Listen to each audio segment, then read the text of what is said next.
We'll give it about one more minute and then I'll go ahead and get started.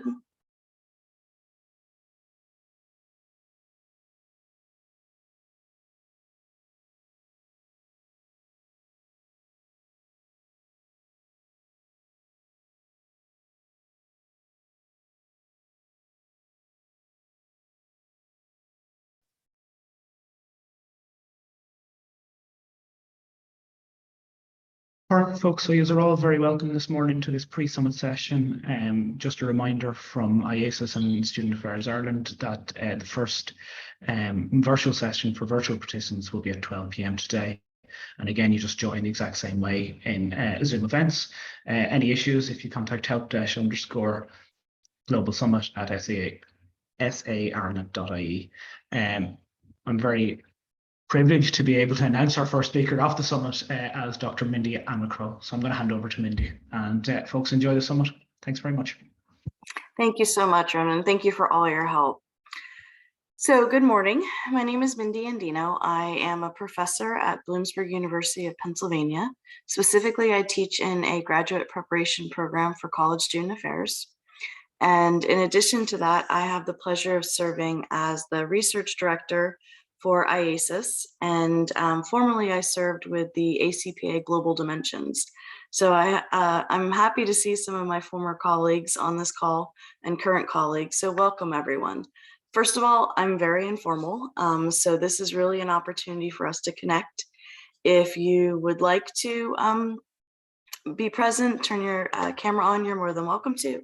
I love the use of chat and the use of connections. The point of this pre-summit session is really just to provide an opportunity for people to connect with each other. For those of us who work in the profession, to connect with each other across the world, across your own country, within your region, and learn from each other and to work with each other so that we can move our research agendas forward. And a research agenda for each person really depends. So for some of us, as faculty, it's publish or perish, right? So we have to be publishing to move to continue our advancement within our profession. For others, we research because it's interesting, because we're curious about a concept. I call myself, I'm inherently a nerd. So I become interested in concepts and start research because I want to know more.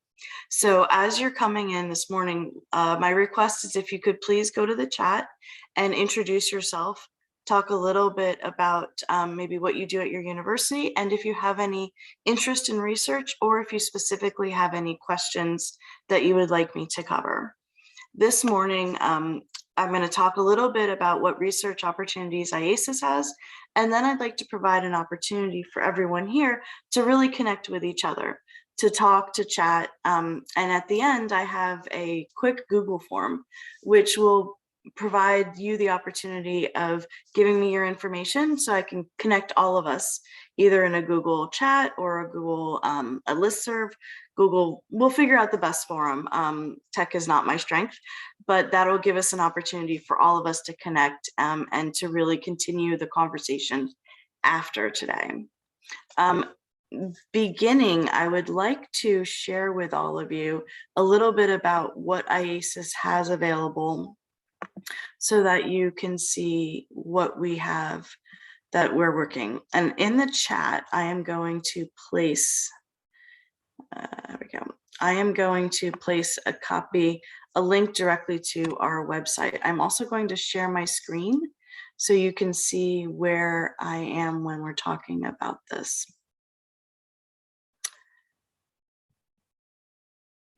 Please bear with me. I apologize. I was supposed to be in person in Ireland, and I had a medical emergency with my family, so I ended up not being able to attend, and we moved our session virtually. So I appreciate your flexibility with working with me. Okay.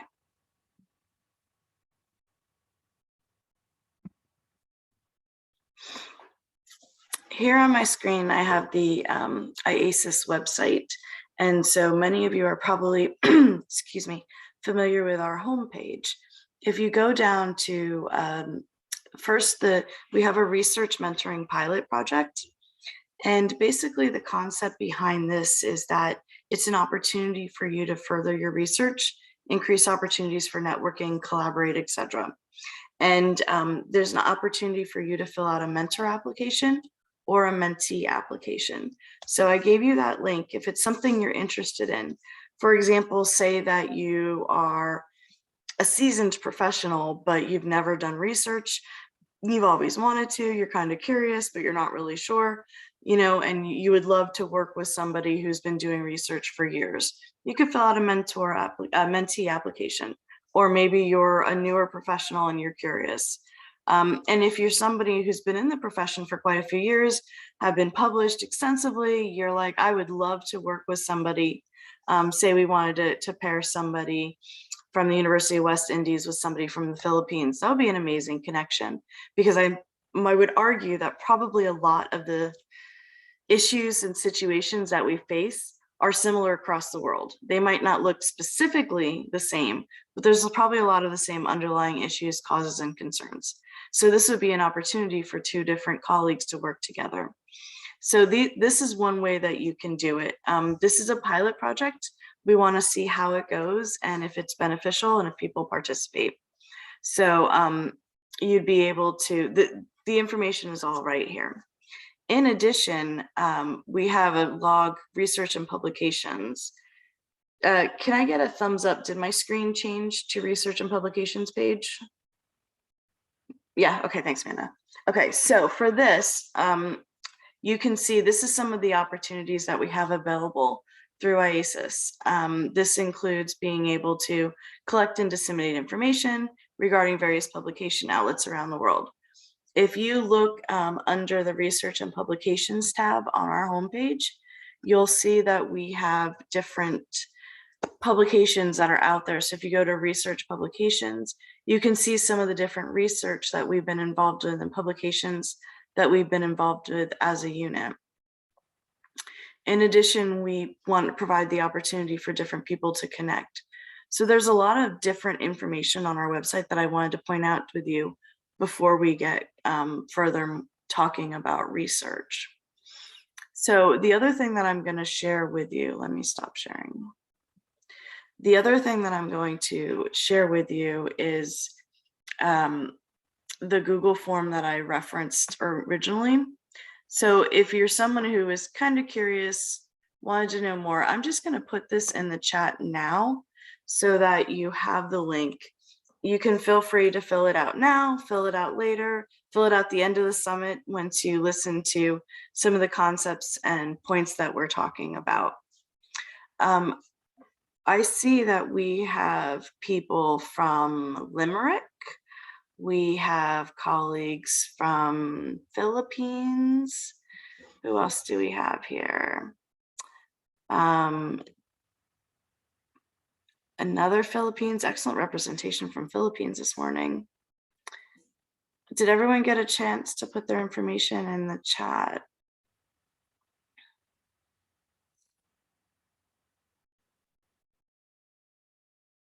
Okay. We have somebody from Saudi Arabia, Trinidad and Tobago. Excellent. So as I said, this is a very informal, this is a pre-summit opportunity to connect. So I would love if anyone is interested in unmuting themselves and sharing a little bit about their areas of research interest. And the reason why I wanted to talk about this was so that we could hear what kind of research people are interested in doing, and if there's somebody else who might also be interested in that research opportunity. And that'll give me a chance to also see what's in the chat. Anyone brave?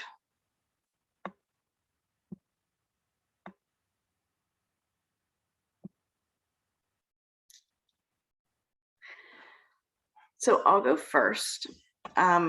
What I do at the university, in addition to serving as a full-time faculty member, my background is actually in college student affairs and as a practitioner. So I was a practitioner for approximately 12 years, 15 years before I transitioned over to faculty. And my areas of interest are looking at the mental health crisis that's going on across the world. Right now, with the pandemic and with everything else going on, we've seen an increase in mental health needs at our university and in the different touch points that I'm connected to. So a group of us worked through ACPA and are in the process of finalizing a book on international student mental health. But what I've noticed in doing that is that all of our research looks at the experiences of international students when they come to the United States.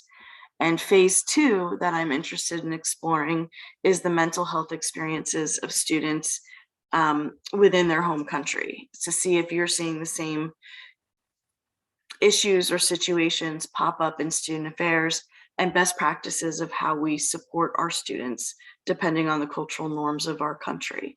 So that's one area that I am wrapping up one component of and I'm interested in exploring in the future. And so for an example would be that if Susan thought that was a really interesting component, and maybe at her or their university, they have something that could work, then Susan and I could connect and maybe start that conversation now to do IRB and to work together. That's just one example. So I also do something called QPR, which is a postvention program. It's a gatekeeper training it's question, persuade, refer. It's a national program in the US. I'm not sure if it's international. I also do youth mental health first aid, which is an international gatekeeper training program. And I'm looking at the effectiveness of those programs in student affairs. We currently train our student teachers, we train our RAs, our resident assistants or student resident supports within the residence halls, and we train most of our student leaders. So one of my research projects right now is looking at the effectiveness of that. So this is a little bit about what I was thinking of. Does anybody have any areas that they would like to share that they're interested in either learning more about, pursuing, or would love to connect with somebody? Please, I apologize if I kill your name, Jarrell Alder?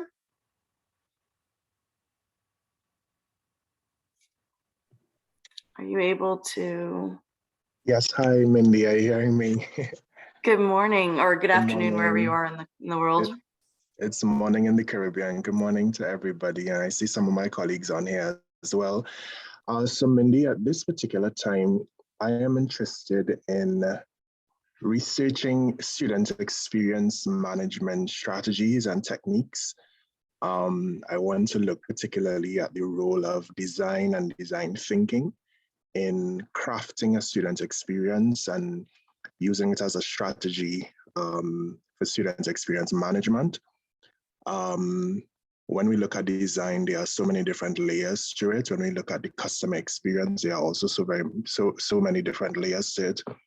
And for me, my interest is really looking at it through the lens of, I suppose, education as a business, where our students are really treated as customers. And so we look at the layers of the customer experience. And like I said, really just understanding design and design thinking as both a tool and a strategy to help with that student experience management process. So that's an area that I am really, really interested in at this time.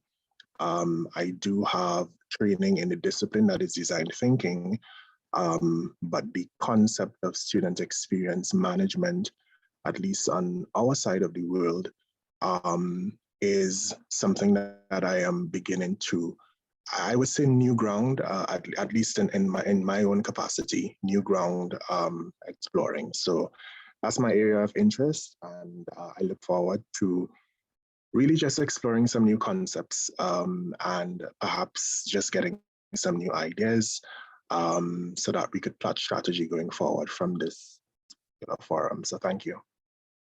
Thank you so much for sharing. It's fascinating actually, because after, I would say I've been in the profession about 25 years, I don't think I've ever thought about it from a design thinking lens and how they craft the student experience. So it would be interesting to see how you define that concept in regards to student affairs and then how you could look at it first from within your own lens, within your own country, and then partner with colleagues around the world to see how students in different countries have that experience and what that experience is for them. Thank you so much. Anyone else interested in sharing or have specific, I guess, asks that we can help with?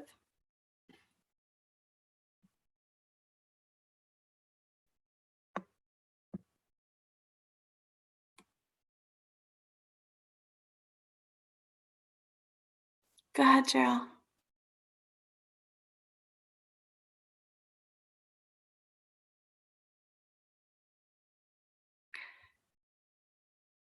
So as people are thinking about this, I guess I'm curious to understand, and you can just raise your hand, how many people are new to research and would benefit from more help in the beginning processes of conducting research and what that looks like?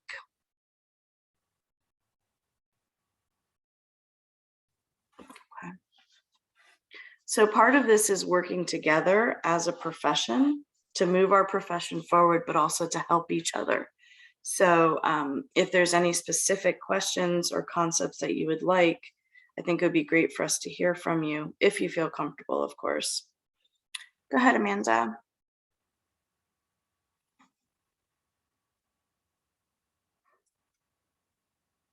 Was that I was just raising my hand, or that I want to share because you love Mindy?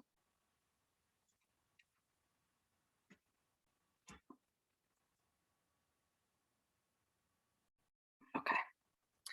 So then on the other hand, is anyone currently involved in a research study that you would like to share with your colleagues?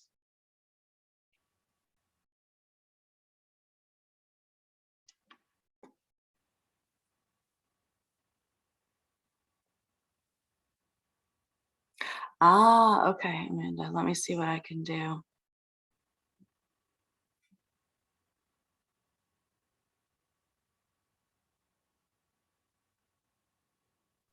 You should be able to now, Amanda. Hi, Mindy. Thanks so much and welcome to everyone. Over the last year, if you hear some noises in my background, it's because my kids are with me as well. So I apologize for that in advance. But over the last year, I've been working on developing some research and mentorship and the value of that to the student experience and student leadership. And so I would love some guidance and direction in terms of building out that particular research interest. And I am looking at it through global lens. That's a wonderful program. I'd be interested to see if any of your colleagues have best practices already established. Thank you, Amanda.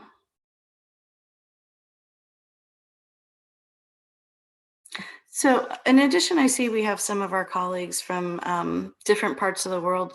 Does anyone face any restrictions or issues, difficulties in doing research, either because of where you're located, university policies, cultural norms?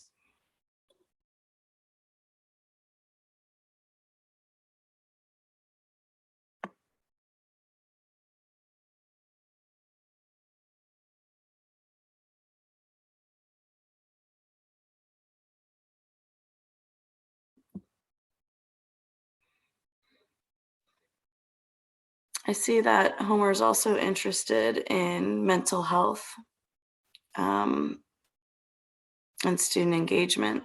So I'd love to chat with you offline about the mental health work and the research that we're doing.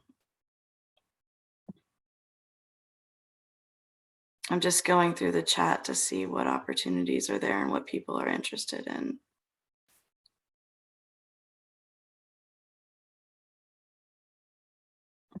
Excellent. We also see that Dr. Huggins placed her blog link in there where she talks about her research in a blog format if anyone's interested in looking at that. And part of this is realizing the research, the opportunities that are out there. As you go through the Global Summit, some of the different sessions will be colleagues sharing their research. What we do with IASIS is some of the things we do is we work together in our global conversations, and usually we try to publish out of that. So if that's something that you're really interested in being involved in, you know, speak up. We also, it was before I joined IASIS, but there is the book, and I'm blanking on the name of it, but I actually use it in one of my international classes that has representation from all over the country, and it's free, downloaded for student services professionals across the world. That was driven by an initiative through IASIS. So there's many different opportunities. We also have a newsletter. So if you are really interested in writing an article about either the research that you were working on or best practices within your region, you can share that with your regional director, or you can reach out to me and I'm happy to work with you to find other options and locations for publication. One of the things that I've noticed is some of our colleagues are doing amazing research in multiple countries across the world, but they don't always have the opportunity to publish. So maybe we can help each other out and provide resources, opportunities, editing, proofreading, anything that can help move the research of student affairs from a global lens forward. So that might be an opportunity also. But as I was saying, within the summit, a lot of the different sessions will be sharing their research. So this year, the Global Summit is looking at graduate attributes. We're also looking at some of the experiences of refugees. And so you can see some of the different points where that research will be shared out of what's going on. Something to ponder. Let's see what else is out there. I'm just reading the chat. Okay. Maria shared about evaluation of the CEU distance learning during COVID-19. Yes, that's a very strong one. And psychological well-being of our students during the COVID-19 pandemic. And I think that's one of the interesting things about research is we never know how it's going to pop. So 2 years ago, I was tapped by my university and pulled from my faculty role to serve as vice provost for my campus. My campus is about 8,000 students, graduate and undergraduate. And so I served in the role of vice provost. In that capacity, I worked closely with our student counseling center and other areas. And that's when I started seeing some of the problems that were surfacing for our students. And then that's when the pandemic was, really kind of hit, was that spring. The next year, I went back to being faculty, but they asked me to stay on as the department chair for the counseling center. And I worked really closely with our counseling center and saw so many of the pandemic repercussions with psychological well-being of our students. So at that time, what I started doing was a research. We have a few IRBs. I mentioned QPR and youth mental health first aid. In addition, we did a research study that's looking at the effectiveness of our student counseling center. What resources do students need? What are they having and what are they not having? And so we never know where life is going to take us in regards to looking at opportunities. Oh, Eden is sharing that at their university, they're not allowed to conduct lab experiments for research. So they do qualitative and systematic reviews. I think that's really a great point, depending on where you're located and what you're allowed to have access to. For me, I'm a very much a qualitative researcher. My favorite form is interviews, because I really think the rich and robust narrative you get from those really adds to the research and paints the picture for the reader.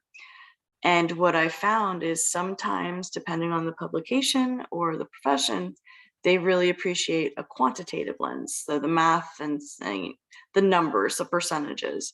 So what I've done is that I've partnered with my colleagues so that I add the qualitative component they do the quantitative component. We work together for publication. So that's a really a great point there. And we would, of course, if we're doing research, we'll have to look at the IRB process across institutions, the internationalization of that.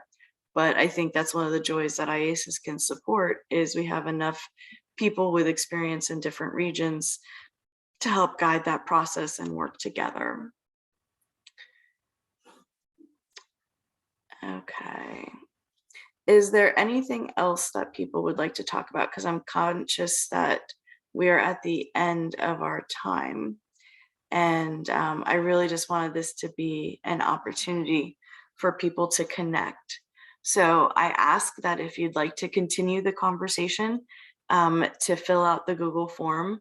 If you have specific questions for me or you'd like to connect with me, I'm always happy to do research with people. Like I said, I'm inherently a nerd. Please feel free to email me directly if you have questions about IASIS, about research, or if you're interested in connecting specifically with my research, please feel free. But if you fill out the Google form, then we'll have the opportunity to connect with each other, and it'll be optional opt-in. But what I'd love to know is how can I help my colleagues in the profession move the discussion forward?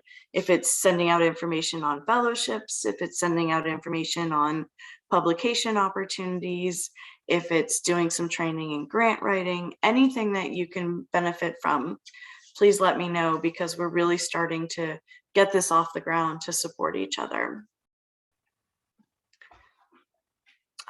Okay, so that's all that I have for this morning. I encourage you to peruse the chat before you hop off, and I will stay on if anyone has specific questions, but I look forward to interacting with everyone at the Global Summit. As I said, I was planning on being there in person, so I'm virtual, and I'm sure some of you here are virtual also. So I look forward to connecting with all of you, hanging out and learning from our colleagues. And it's been a pleasure chatting with you. For me, it's 6:20 a.m. I'm not sure what time other people are at, but thank you so much for coming and for joining. And I'll stay on if anyone has any individual questions. Have a great day. Thank you.